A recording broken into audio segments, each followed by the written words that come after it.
नमस्कार दोस्तों, कहानियाँ नीलम की चैनल में आप सबका स्वागत है। हमारी आज की कहानी है कि जो बोएगा वो वही पाएगा।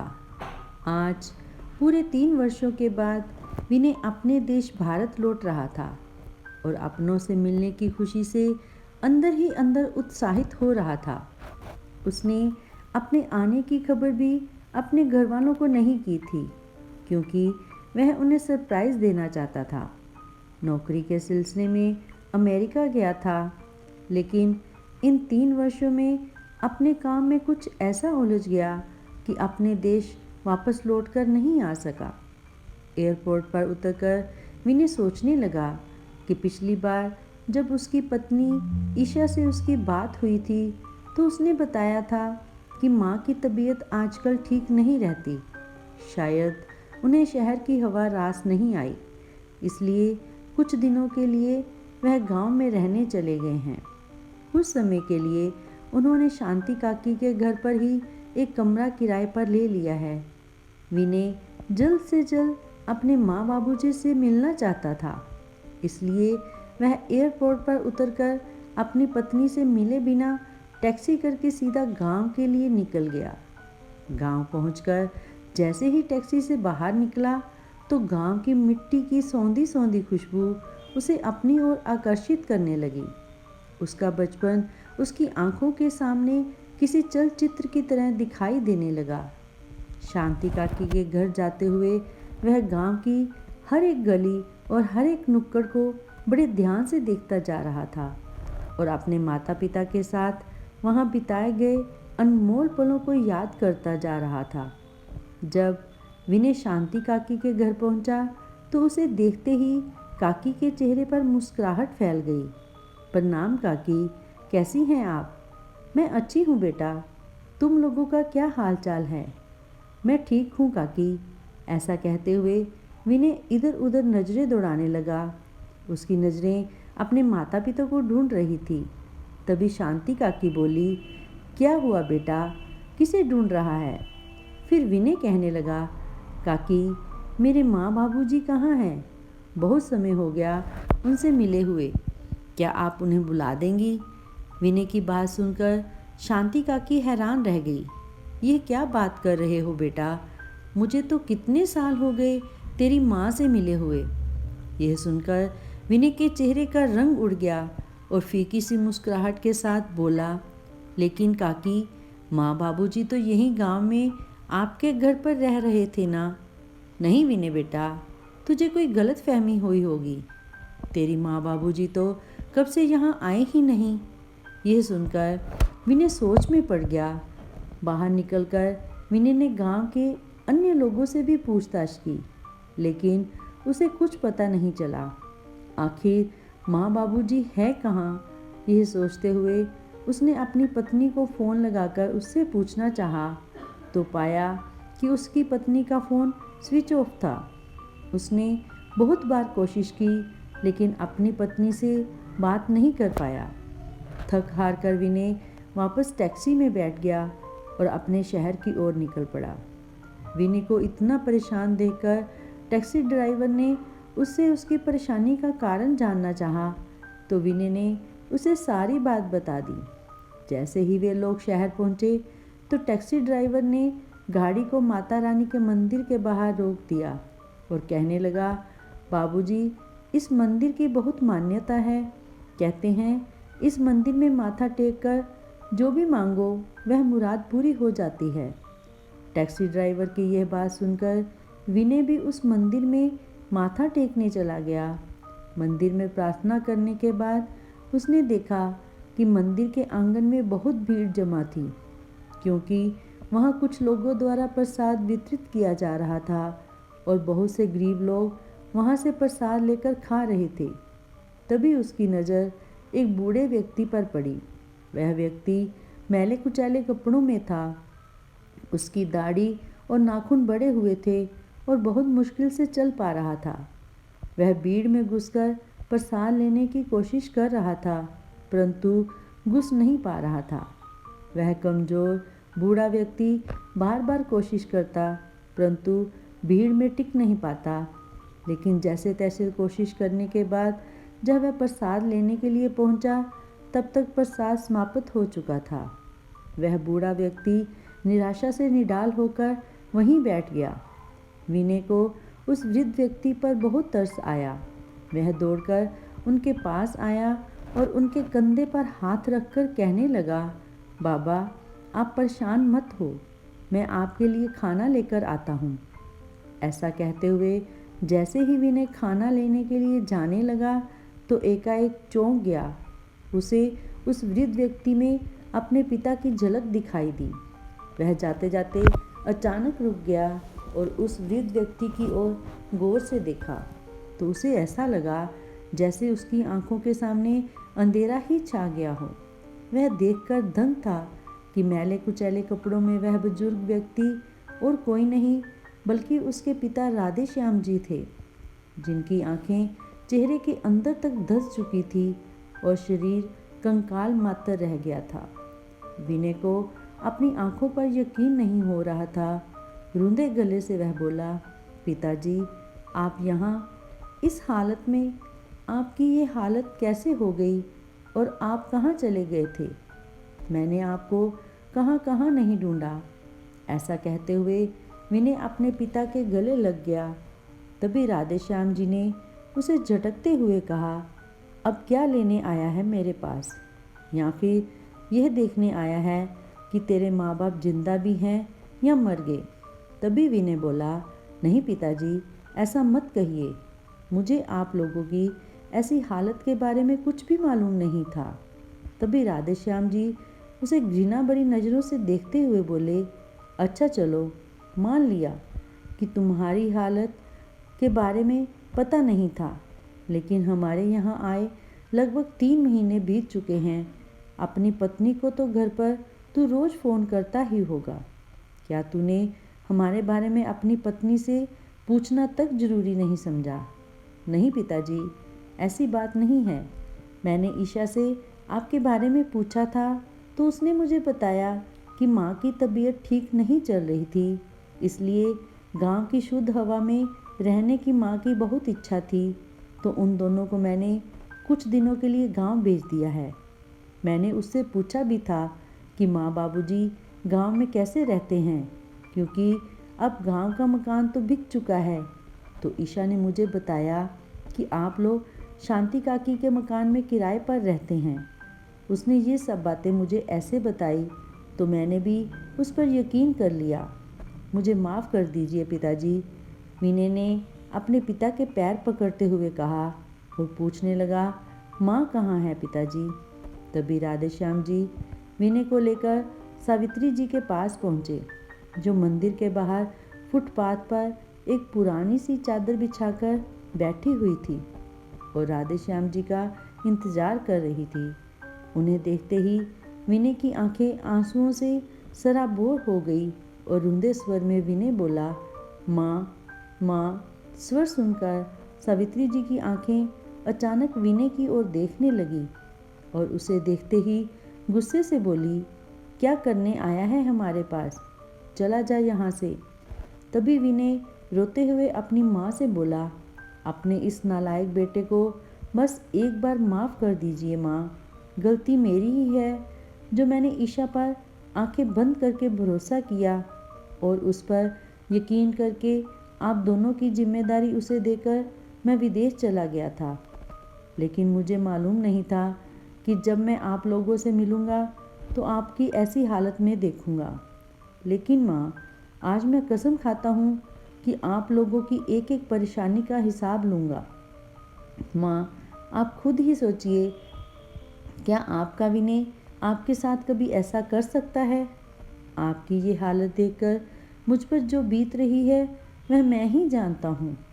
इतना कहते हुए विनय अपनी माँ से लिपटकर फूट फूट कर रोने लगा। विनय ने अपनी माँ पिताजी को टैक्सी में बिठाया और उन्हें एक अच्छे से होटल में ले गया।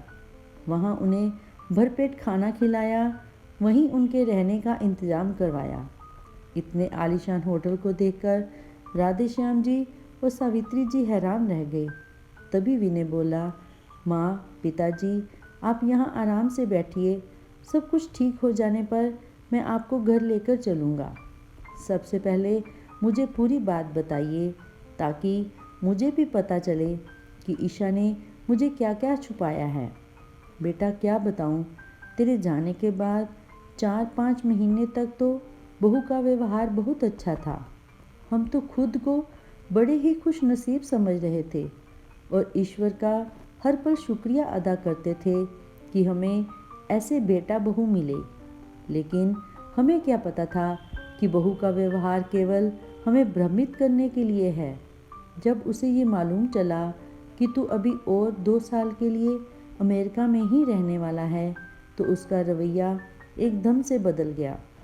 सारा दिन बहू अपनी माँ से फ़ोन पर बात करती रहती थी और सारे काम का जिम्मा केवल तेरी माँ का था। फिर राधे श्याम जी बोले, बेटा ईशा बहू हमसे रोज़ाना बदतमीजी करती थी और यदि तेरी माँ कुछ बोलती थी तो घर में तांडव मचा देती थी। एक दिन सुबह जब हम लोग नींद से जागे तो देखा कि बहू घर से गायब थी। हमने पूरा घर छान मारा लेकिन वह कहीं नहीं थी। हमने बहू को फ़ोन लगाया लेकिन उसने फ़ोन भी नहीं उठाया। किसी अनहोनी के डर से हमारा दिल अंदर तक कांप उठा था। दोपहर के समय जब वह घर लौटी तो हमारी जान में जान आई, लेकिन हमने देखा कि उसके हाथ में एक बड़ा सा बैग था। हम बहुत हैरान रह गए।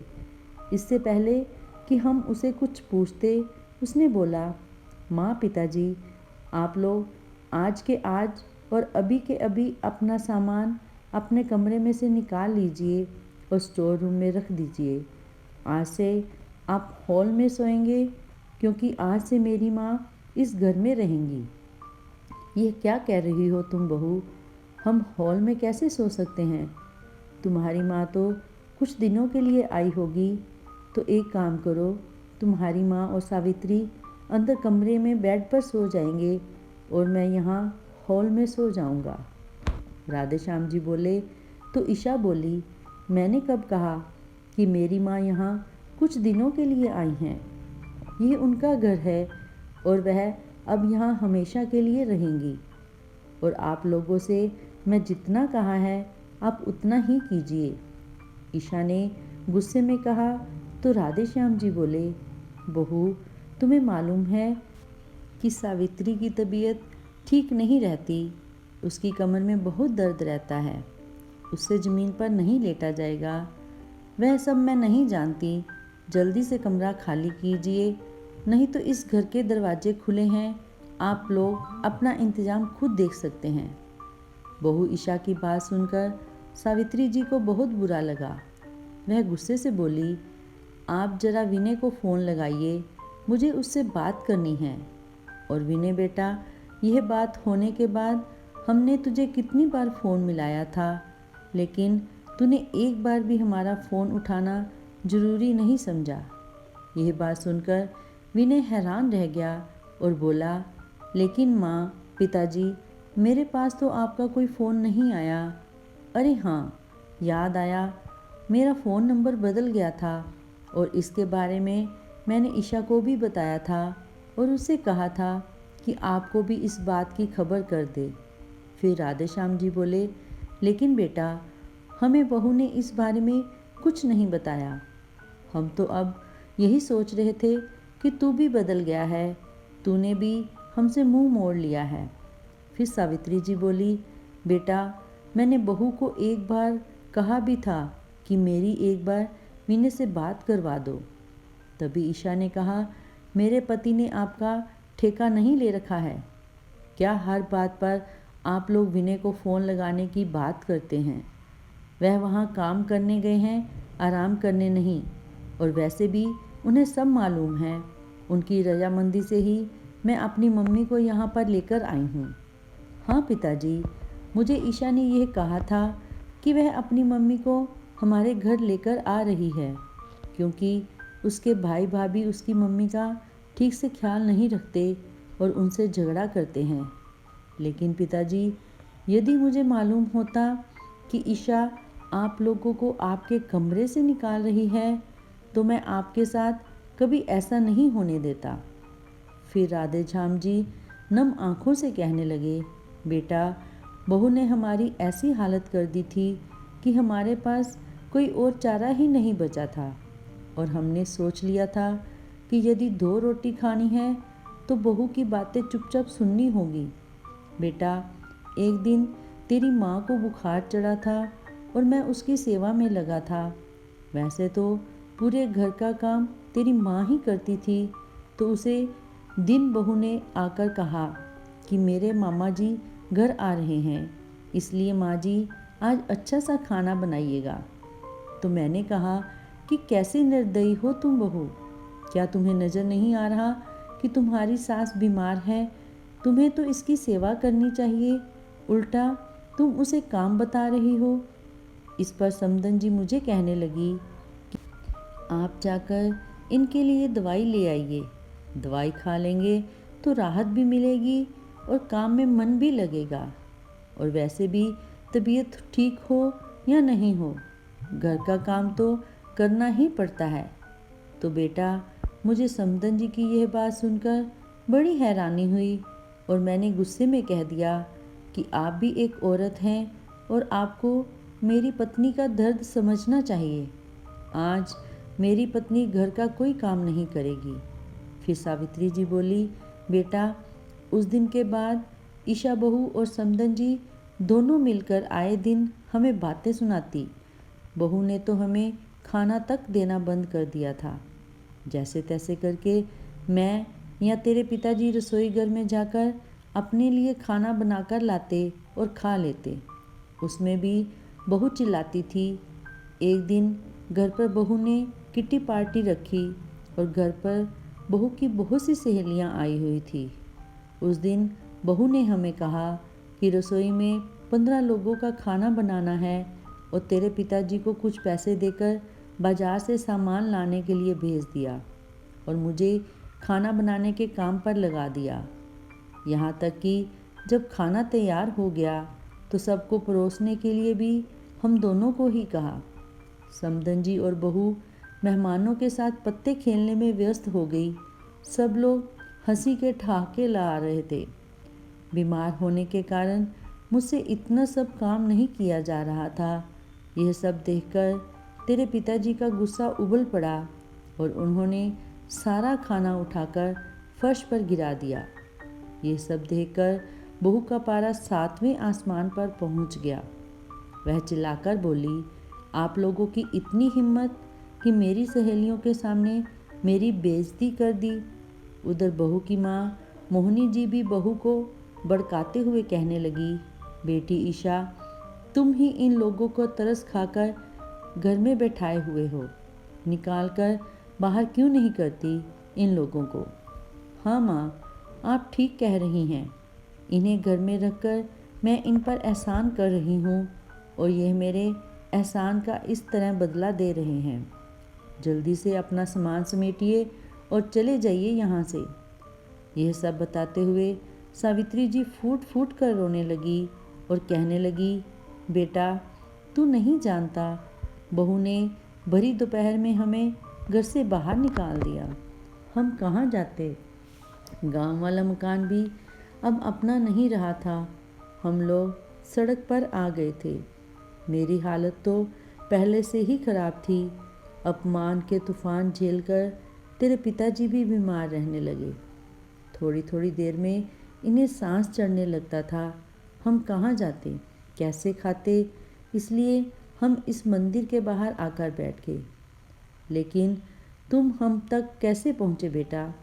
सावित्री जी के पूछने पर विनय ने कहा, माँ, आप लोगों को घर से निकालने के बाद ईशा ने मुझसे कहा कि आप लोग तो शांति काकी के पास गांव में चले गए हैं।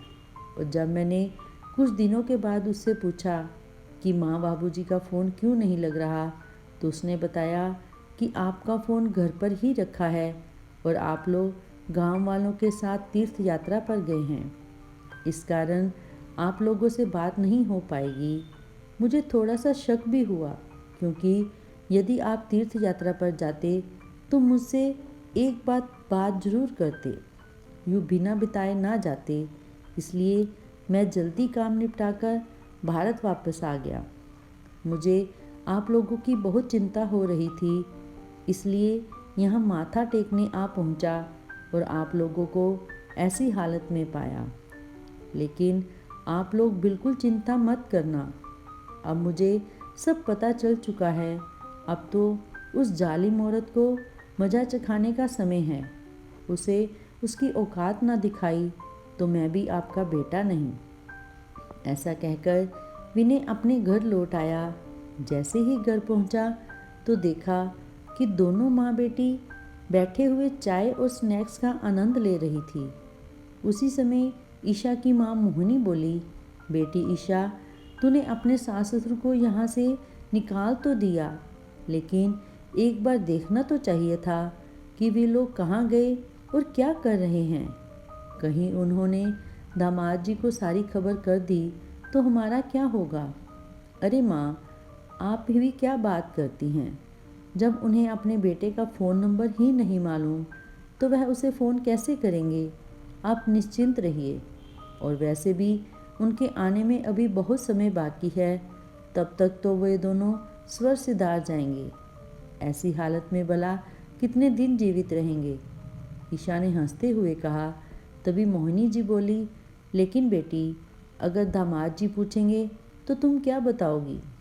फिर ईशा ने कहा, माँ, जब तक आपके दामाद जी भारत वापस आएंगे तब तक कुछ सोच लेंगे, अभी तो लाइफ को एंजॉय करो। ये बातें करते हुए वे दोनों ज़ोर ज़ोर से हंसने लगी। तभी विनय अंदर चला आया और उसे देखते ही ईशा के चेहरे का रंग उड़ गया और ठिठक कर उठ खड़ी हुई। अरे क्या हुआ बिटिया, तुझे सांप क्यों सूंघ गया। ऐसा कहते हुए ईशा की माँ ने दरवाजे की ओर देखा तो उसके पैरों तले भी जमीन खिसक गई। वे दोनों मन ही मन सोच रही थी कि कहीं विनय ने उनकी बातें तो सुन नहीं ली। उसी समय विनय हंसते हुए बोला, देखा, हैरान रह गई ना मुझे देखकर। मैं तुम्हें सरप्राइज़ देना चाहता था, इसलिए बिना बताए ही आ गया। विनय की यह बात सुनकर ईशा और उसकी माँ मोहिनी की जान में जान आई। अब उन्हें यकीन हो चुका था कि विनय ने उनकी बातें नहीं सुनी। थोड़ी देर आराम करने के बाद विनय ईशा के पास आया और बोला, ईशा, एक खुशखबरी है। अब मैं तुम्हें भी अपने साथ विदेश ले चलूँगा। मैं तुम्हारा वीज़ा भी बनवा लिया है। हम 2 दिन बाद ही अमेरिका के लिए निकलेंगे।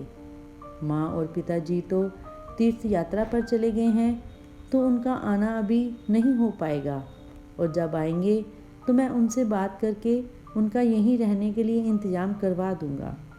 अब तुम जल्दी से अपनी पैकिंग करनी शुरू कर दो। यह बातें सुनकर ईशा की बाँशें खिल उठी।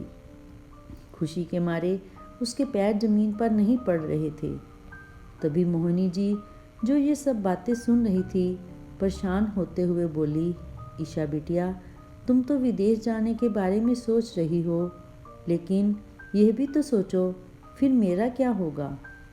देखिए माँ, मैं इतने दिन आपको रखकर आपकी सेवा की है। अब आप भैया भाभी के पास वापस जाइए। क्या कोई बेटी के घर भी इतने दिन रहता है। जाइए, उनसे माफ़ी मांग लीजिए। अब आपके कारण मैं विदेश में जाना तो नहीं छोड़ सकती ना।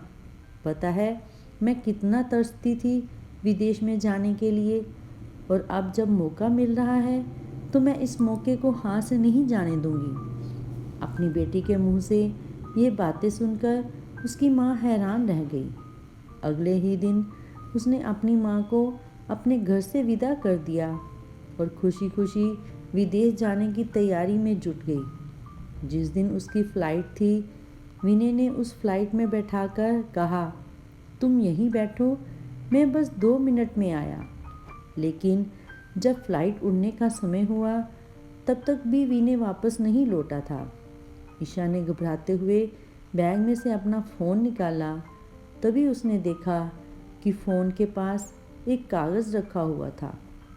जैसे ही उस कागज़ को खोलकर देखा तो उसमें लिखा था, जाओ और खूब मज़े करना विदेश में।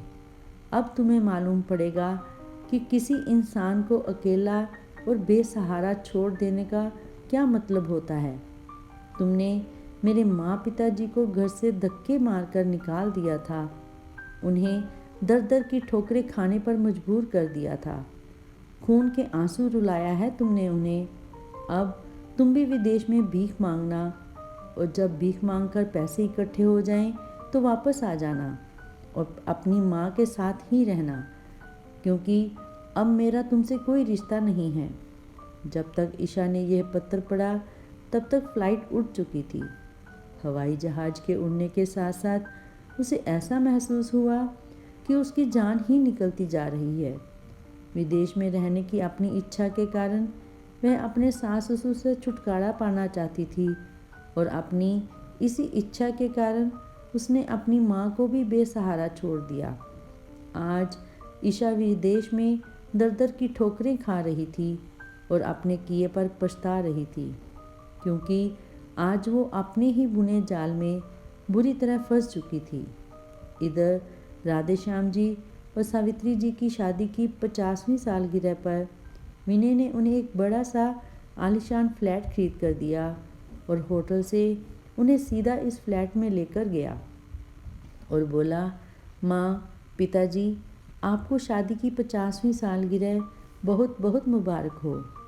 अब आपको आपके इस घर से कोई नहीं निकाल सकता, क्योंकि ये घर आपके नाम पर है। बेटे का इतना प्यार देखकर राधे श्याम जी अश्रुपूरित आंखें लिए बोले, बेटा हमें माफ़ कर देना, हमने तुम्हें बहुत गलत समझा।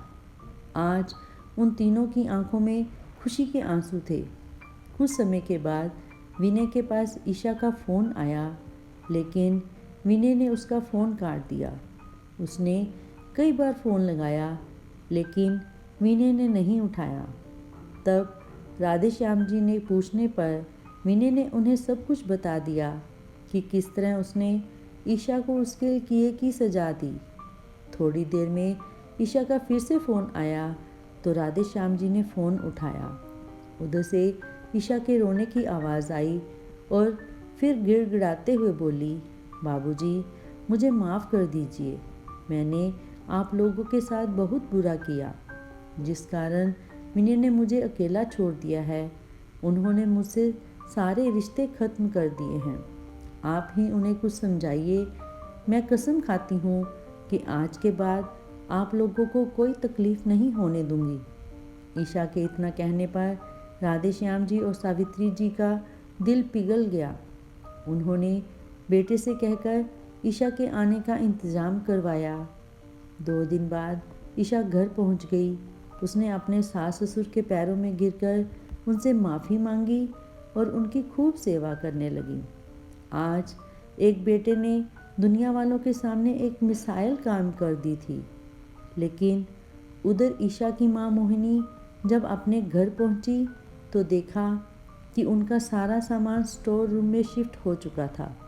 उनके अपने कमरे में उनके लिए कोई जगह नहीं थी, क्योंकि उस कमरे में उनकी बहू के पिताजी आराम फरमा रहे थे और टीवी पर गाना बज रहा था, जो बोएगा वही पाएगा, तेरा किया आगे आएगा।